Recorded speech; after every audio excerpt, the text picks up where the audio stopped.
Panginoong nagliligtas, sa ati darating, tiyak mapalad siyang makaharap.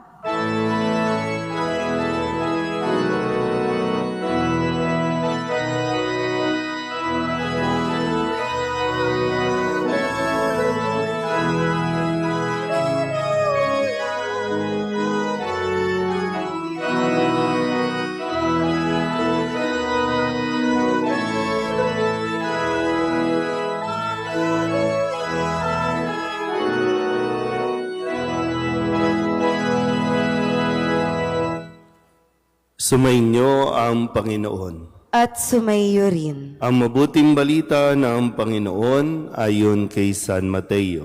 Papuri sa iyo, Panginoon.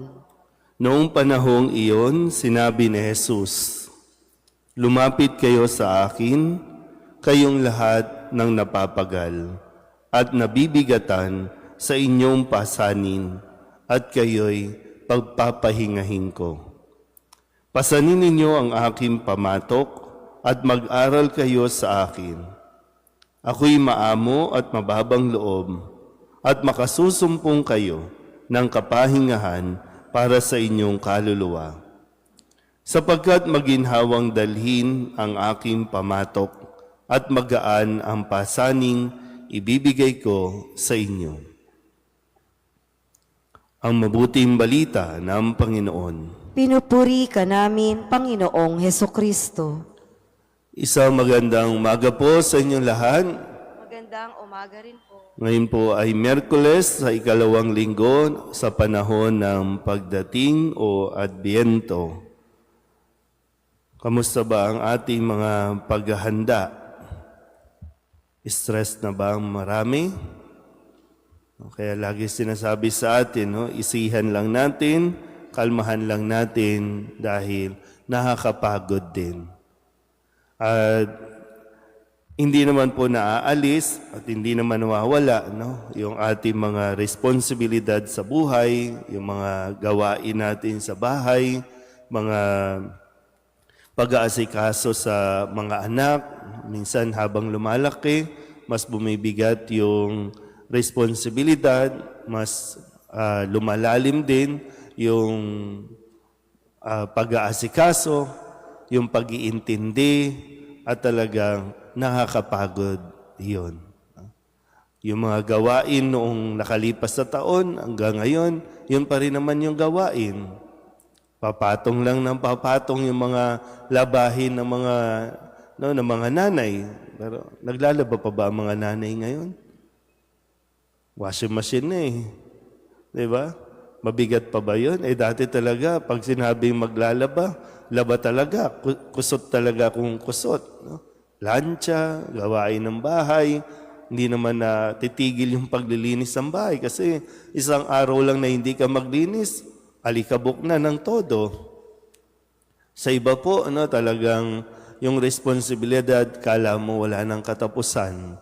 Hanggat patuloy pa ng pagpapaaral, patuloy pa ng mga sinasabi natin na maintenance sa mga kakilala ninyo, kamag-anak ninyo, talagang hindi po nauubos, hindi natatapos. At matatapos lang yan kapag natapos tayo sa mundong ito. Kaya lang dahil nga nagkakatambak-tambak na parang nagiging mabigat na sa kalooban natin ang kumilos, nagiging mabigat na sa kalooban natin ang maglingkod dahil nga sa sobrang pagod.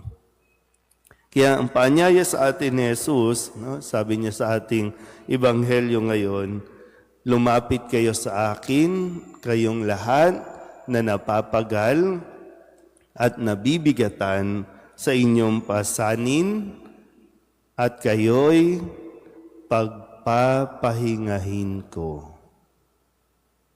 Malinaw po ba yun? Pahinga. Ang kailangan natin ay pahinga. Deserve naman natin talaga yung magkaroon tayo ng pahinga. Kaya kahit meron ka ng asawa, kahit meron ka ng pamilya, at marami kang inaasikaso, kailangan mo pa rin makapaglaan ng kaunting pahinga. Kasi kapag ang isang tao wala ng pahinga, madalas yan mainit ang ulo. Kapag ang isang tao wala nang pahinga, ay talagang kung ano-ano na maiisip niyan at magfi-feeling yung bang pasan niya ang daigdig. Yung nagkakaroon na ng self-pity, mapupunta na, ngayon kasi meron na tayong tinatawag na mauuwi na ito sa anxiety, sa depression. Tapos lalo patuloy napapagod, lalo patuloy pinapagod ang katawan, ang isip. Nakakapagod kaya yung mag-isip. Kaya sabi ni Kristo, tandaan niyo po ha, hindi naman niya sinabing, hali kayo, lumapit kayo sa akin, tatanggalin ko lahat yan. Hindi naman eh. Ang sinabi lang niya, pagpapahingahin ko kayo. At habang nagpapahinga, matuto, mag-aral kayo sa akin. Matuto kayo sa akin. Malinaw naman, di ba? Kaya lang, ang isip kasi natin, ang gusto natin, matapos lahat. Eh, hindi nga matatapos yan. At alam ng Diyos na hindi matatapos habang buhay tayo, habang nandito tayo, pwede, nakakapagod naman gumising ng alas 5 ng umaga, nakakapagod naman gumising ng alas 6 ng umaga, araw-araw, biruin mo, pagdating pa ng linggo, alas 5 ng umaga ang misa, so gigising ka na alas 4, magki-Christmas party pa hanggang alas 12 ng gabi.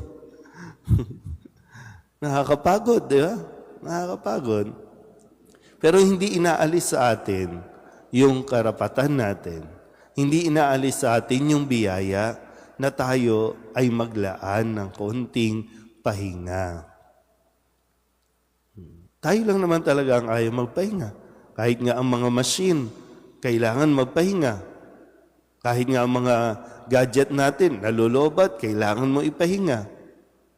Yan tayo, bakit ayaw natin magpahinga? Katawan natin, kailangan ng pahinga. Pag hindi mo pinahinga yan, aangal yan. At pag umangal na yan, magkakasakit lang tayo ng magkakasakit. Minsan naisip ko yung pagkakasakit, di ba yung pag nagkakasakit na, talagang biyaya din yan na sinasabing kailangan mong magpahinga. Sana po, malinaw ang paanyaya sa atin habang naghahanda tayo. At marami tayong inaasikaso, marami tayong inihanda, pero mas magiging maaliwalas, mas magiging masaya kung meron tayong sapat na pahinga. Dahil ang pahinga, ito ang biyaya ng Diyos para ma-recharge tayo, para turuan tayo, para ma-energize tayo ulit at magpapatuloy tayo sa ating gawain na may buong kagalakan sa ating puso, at lahat ng paglilingkod natin ay naayon sa kagustuhan ng Diyos. Pahinga lang ang kailangan natin. Amen.